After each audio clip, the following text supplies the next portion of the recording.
शाख्स, हमारी पंजाबियों में एक कहावत है, अखा गईयां जहान गया, दंद गए थे स्वाद गया।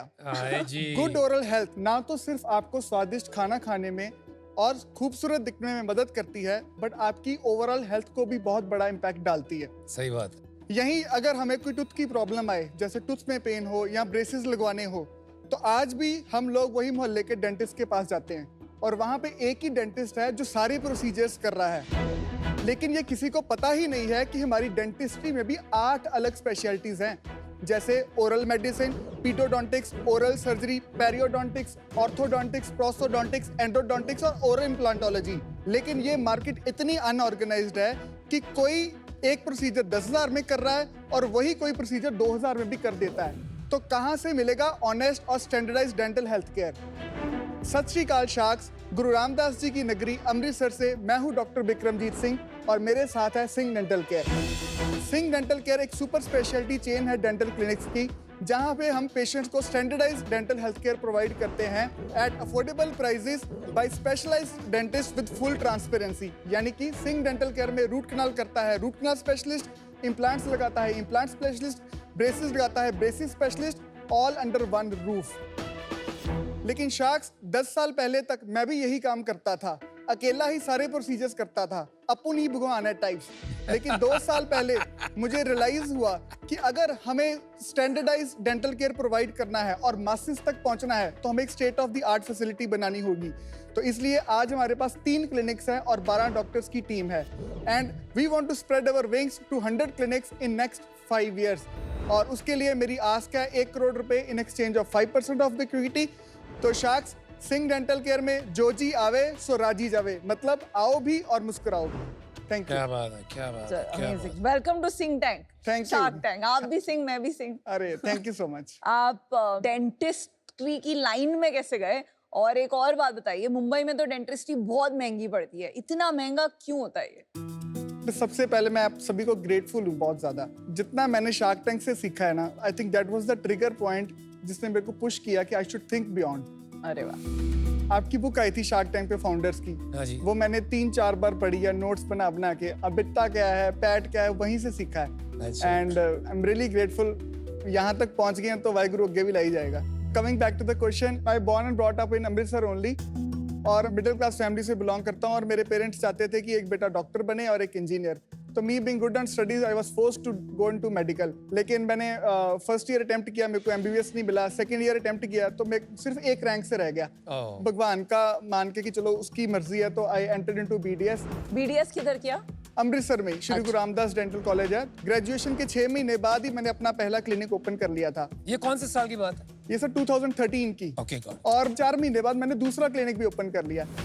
2015-16 में मेरा सेकंड क्लिनिक इतना अच्छा चलने लग गया, I was not able to manage both the clinics at the same time, तो मैंने पहला क्लिनिक बंद कर दिया। ऐसा 2022 तक चलता रहा। तो one of my patient from UK, उसने मेरे से काम करवाया था। He said, you are such a good doctor, how many patients you are treating in a year? तो मैंने बोला hardly 1000 patients in a year. तो he said, why not 5000, why not 10,000 patients? तो I can not do that because single handedly मैं कैसे करूंगा? और ये बहुत बड़ा ब्लॉक डॉक्टर्स में रहता है कि पेशेंट तो मेरे पास ही आएगा ना, वो दूसरे के पास कैसे जाएगा? लेकिन तब मैंने रियलाइज किया कि अगर ऐसा होता तो मेदांता हॉस्पिटल कैसे स्केल अप करता। फिर अपने डेंटिस्ट्री में भी क्लोव ने भी ये 2012 में स्टार्ट हुआ था, उसके 500 क्लिनिक्स हैं अभी। तो फिर मैंने इसको फॉर्मुलेट किया और अब आपके सामने हूँ। और मुंबई में इसलिए महंगा है because it is a tier 1 city. यही स्टैंडर्डाइजेशन नहीं है मैम प्रोसीजर्स में। एक सिंपल सी बात बताइए, एक क्लीन अप के लिए अमृतसर में क्या कॉस्ट होगा, यहाँ क्या कॉस्ट होगा मुंबई? सर अमृतसर में हम चार्ज करते हैं 1500 रुपीज। कोई बात। अरे यार, यहाँ तो मेरे से 8-10 हजार ले लेते हैं। नहीं 3000। वो अनुपम जी के से मे बी 8000 ले लेते हैं। साउथ बॉम्बे का प्रीमियम लेकिन है। अदरवाइज आल्सो सर 8000 में रूट कैनाल हो जाते हैं। अरे हाँ, तो root canal we do in 3500। Wow. जो डिमांड है वो बहुत ज्यादा है और सप्लाई ऑफ डेंटल डॉक्टर्स कम है, उस कारण से भाव यहाँ पे बम्बई में महंगा हो जाता है। Exactly sir. अब मैं एक सिंपल एग्जांपल में बताता हूँ। मैं दिन में 10 प्रोसीजर्स ही कर सकता हूँ, लेकिन डिमांड सप्लाई वाली बात है। जब मेरे वेटिंग रूम में 20 पेशेंट बैठे रहेंगे कि डॉक्टर विक्रम से ही काम करवाना है, तो what I will do, I will raise the prices only ना। So that is the only thing. जो डॉक्टर अच्छा होता है उसको लगता है कि मैं स्केल नहीं कर सकता, वो अपने प्राइस बढ़ाई जा रहा है। अच्छा डॉक्टर विक्रम, आपका क्या विजन है? क्या एक और क्लोव बनाना चाहते हैं या क्या करना चाहते हैं? जी सर, हम क्लोव से भी बेटर बनेंगे। कैसे? Being a professional inside I know कि क्लोव में क्या मिसिंग है। क्या है? वहाँ पे स्टैंडर्डाइजेशन ऑफ प्रोसीजर्स नहीं है। आपको सेम प्रोसीजर वो 10,000 में भी दे देंगे, सेम प्रोसीजर वो 20,000 में भी दे देंगे। बैग देख के, जूते देख के। एग्जैक्टली मैं यही पॉइंट है कि मैं ट्रांसपेरेंट हेल्थ केयर बनाना चाहता हूँ। इसका रीजन क्या है कि हमारे हेल्थ केयर में sir being a doctor my self transparency नहीं है उतनी जितनी होनी चाहिए। हमारे क्लिनिक में कोई गरीब आए अमीर आए, we charge the same procedure. हमने जो अपने क्लिनिक्स भी बनाए उनका आर्किटेक्चर भी इस हिसाब से डिजाइन किया कि 50% पेशेंट तो अपना डर वहां ही भूल जाता है, because when people enter into the clinic. Can we see photos हैं? Yes sir. तो जैसे it is one of our consultation room. ये सब तो 1000 बहुत स्टैंडर्डाइज लग रहा है। इसमें क्या मतलब हैप्पी होने वाली चीज? अब जैसे हमने इसका ऊपर आर्किटेक्चर हिसाब से डिजाइन किया, पेशेंट जब चेयर पे बैठता है तो बहुत सारे पेशेंट सो भी जाते हैं, मतलब राइट। ये तो बहुत स्टैंडर्ड सा लगा आपका लेआउट, और जो सीलिंग पे आपने स्काई बनाया हुआ है। आजकल तो टीवी लगा दिया है लोगों ने, तो इसमें कोई बड़ी बात नहीं है। जो हमारा मेन प्रोडक्ट है, लोग यहाँ पे आर्किटेक्चर देखने नहीं आए। मैं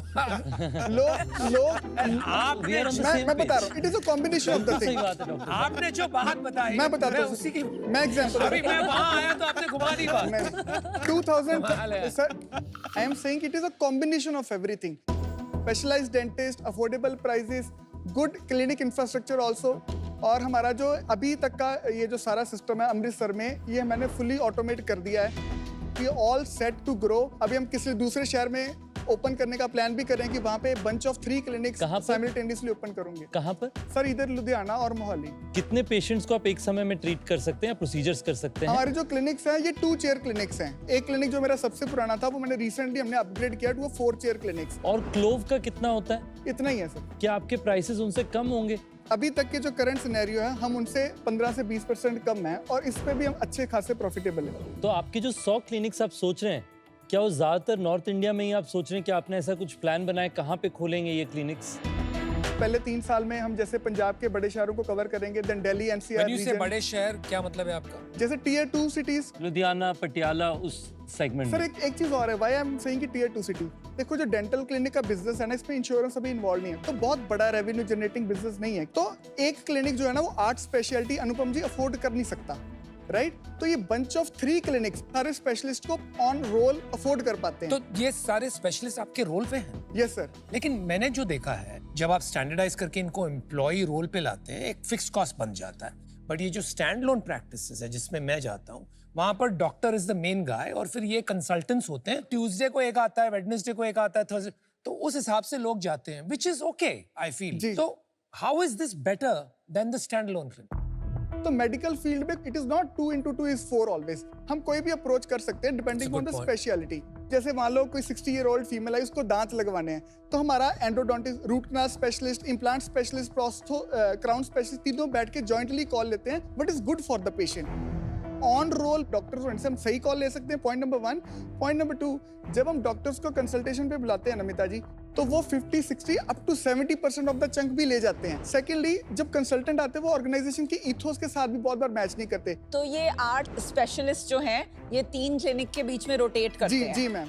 कैपेक्स क्या लगता है पर क्लिनिक में? 35 लाख सर। पर मंथ कितना प्रॉफिट आप एक क्लिनिक से कर लेते हैं 6-9 महीना होने के बाद? मैं बंच का ही बताता हूँ आपको।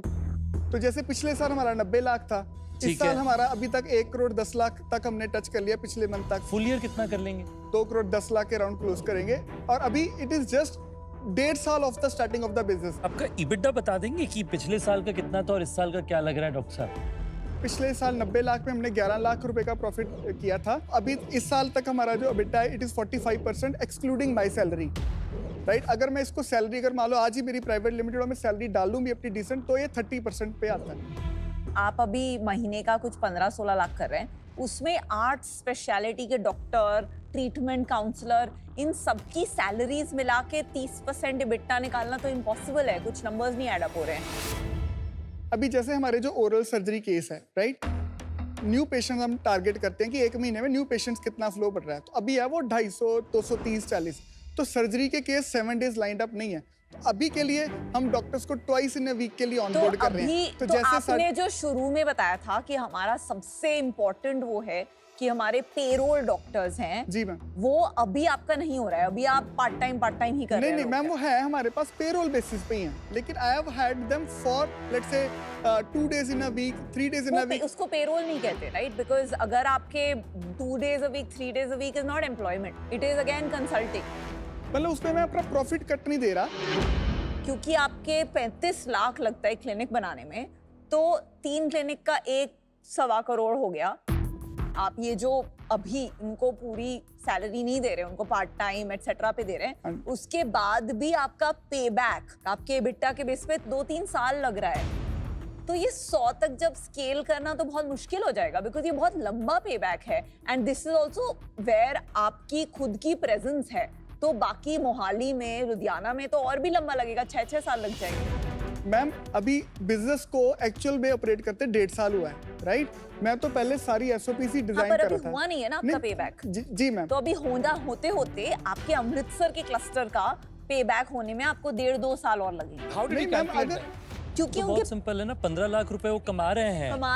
35% कैपेसिटी यूटिलाइजेशन है ना, थोड़ी सी अभी। आई नो, पर कैपेसिटी यूटिलाइजेशन भी बॉटलनेक है। बॉटलनेक तो आपका वही होगा ना कि आप लुधियाना खोलेंगे, मोहाली खोलेंगे, वो भी पहले 15% पे जाएगा, फिर अगले साल 30%, फिर 40%, 50-60 तक आने में उसको भी 4-5 साल लगेंगे। ऐसे नहीं होएगा, हमारा लॉन्च प्लान होएगा प्रॉपर।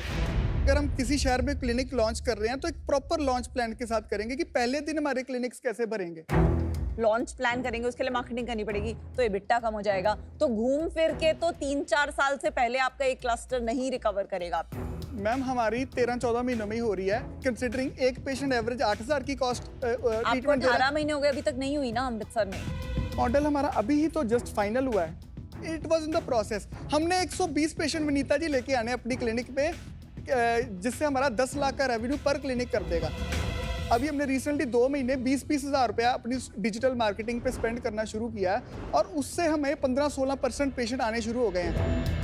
हमने अभी टेस्ट ट्राई के लिए एक family dental care plan launch किया कि 499 रुपीज़ में हम 8,000 रुपीज़ की सर्विसेज देंगे, 2 स्केलिंग्स एंड पॉलिशिंग, कंसल्टेशन, एक्सरेज। आप मानोगे मैंने 50,000 रुपये की वो प्लान भी बेचे किसी एग्जीबिशन में, और जस्ट 50,000 के प्लान बेचने में हमें 5 लाख का रेवेन्यू आ गया। आपके लीज का टेनर कितना है? सर जैसे 9 इयर्स मिनिमम, एक के साथ तो 15 साल की भी करी हुई है। तो 2 9 इयर्स के और एक 15 साल की। हाँ जी। अभी बिजनेस में 2 जो चैलेंजेस है, एक 1.5 साल का समय ही हुआ है, अभी ये क्लियर नहीं है कि इसमें पेबैक पीरियड कितना है आपके क्लिनिक का। दूसरी जो ज्यादा अहम बात है वो ये है, जो पहले शहर में आप खुद बैठे दोनों हाथ दोनों पाँव से पकड़ के अच्छे से अपने कस्टमर्स और पेशेंट्स को सर्व कर रहे हैं, अपने टीम को अच्छे से मोटिवेट कर रहे हैं। जब 2 सिटी हो जाते हैं और फिर 3, 4, 5, आप सब जगह एक समय पे नहीं हो सकते, और तब पता चलता है कि इस कंपनी में ऑपरेशनल एक्सीलेंस है या नहीं। तो आज इन 2 रीजंस के लिए मैं बाहर हूँ, but really loved your energy, wish you all the best. Doctor Vikram, आज आप उस स्टेज पे नहीं पहुंचे हैं कि आपको फंडिंग रेज करनी चाहिए, बिकॉज जितने भी आंकड़े अगर आप देख लें, आज की तारीख में आपका clinic on average 5 lakh per month एक क्लिनिक कर रहा है। अब आप सोच रहे हैं कि मैं उसको 50% यूटिलाइजेशन तक ले जाऊंगा, पर डेंटिस्ट का बिजनेस 50% से ज़्यादा कभी जाता नहीं है, क्योंकि वो वीकेंड्स, वीकडेज वाला लंपी बिजनेस वाला प्रॉब्लम भी होता है। तो आई थिंक आप अभी अपना जैसे चला रहे हैं उसको थोड़े टाइम चलाइए, प्रूव कीजिए मॉडल, 1 नहीं 2-3 क्लस्टर्स में, एंड फिर ही कैपिटल रेज करनी आइए। I wish you the best doctor Vikram. I am out. Thank you. Business में थोड़े अपॉर्चुनिटीज तो है, सप्लाई ऑफ डेंटिस्ट बहुत हाई है, और लोगों के दांत खराब पे खराब होते जा रहे हैं because of bad heating habits, bad lifestyle. Opportunity है, पर एक चैलेंज जो है which is capital intensive. Scale थोड़ा ऑप्टिमम नहीं होगा till you don't get a lot of funding to take care of that upfront payment. खुद से करने गए या ये हमारे से जो 1 करोड़ मांग रहे हैं, the speed will be very slow. So I think there are lot of challenges. Proud of you, wish you the best, but I am out. बहुत बहुत थैंक यू। ये एग्जीक्यूशन बिजनेस है, आउट एंड आउट। इसका playbook जब तक आप master नहीं करते हो, 2 क्लस्टर्स इन 2 सिटीज, एक क्लिनिक से 2 करोड़ रुपया साल का मिनिमम, तब तक आपको उससे ज्यादा स्केल नहीं करना चाहिए। आगे प्रॉब्लम ही problem. Nail it and then scale it. Okay, I am out. आप अच्छा करें ये मैं चाहूंगा ही, because Singh is king. Singh is king, Singh will remain king. I agree with that. Yes, sir. आज हमने पेबैक की कई बार बात करी, उसको हमने किसी ना किसी तरीके से, आप एम्बिशन लीजिए 12 महीना, उसे एक सिंगल टारगेट की तरह लेकर के उसके पीछे भागना है और इंश्योर करना है कि हम अमृतसर में उसे सही तरीके से फिक्स करें, और उसके साथ साथ इंश्योर करें कि हमारी डॉक्यूमेंटेशन और प्लेबुक अच्छे से लिखें हम बाकी शहरों में जाने के लिए। आज क्योंकि मुझे लगता है कि हम वहां पे पहुंचे नहीं हैं, तो उस कारण से मैं आउट हूं। All the very best doctor साहब। कहते हैं कि डायमंड भी जो है वो अंडर प्रेशर ही डायमंड बनता है, और हर एंटरप्रेन्योर को ग्रिट तो होना ही पड़ता है, राइट? बिल्कुल। I am not denying the feedback which I get from you, और ये एक जर्नी का पार्ट है, I hope so. Right? I hope so. Thank you. Can I सत श्री अकाल। Shake a hand with you? आइए ना प्लीज, हम आते हैं आपके पास। So sweet. Thank you you Ritesh. Very likeable doctor साहब। Thank all you. The best. Sir मैं हाथ नहीं मिलाऊंगा, मैं गले मिलूंगा आपसे यार। आप हमारे अमृतसर के हैं। Thank you. और आपने सही बात बोली, एग्जीक्यूशन लगे रहिए, एग्जीक्यूशन से ही सारा होगा। शुक्रिया, थैंक यू गाइस। अगर मेरा गोल चेक लेना होता तो मैं तो बहुत खुश होता, अगर नहीं मिलता तो मैं उदास भी होता। तो मेरा गोल वो नहीं है, मेरा गोल है 100 क्लिनिक ओपन करना, एक ट्रांसपेरेंट डेंटल केयर प्रोवाइड करना है इंडिया को अफोर्डेबल प्राइसेस पे। तो वो गोल तो स्टिल वही है, ये तो प्रोसेस है, मैं भाग रहा हूँ, गिरा हूँ, लेकिन उठ भी तो गया हूँ। तो दैट इज द थिंग।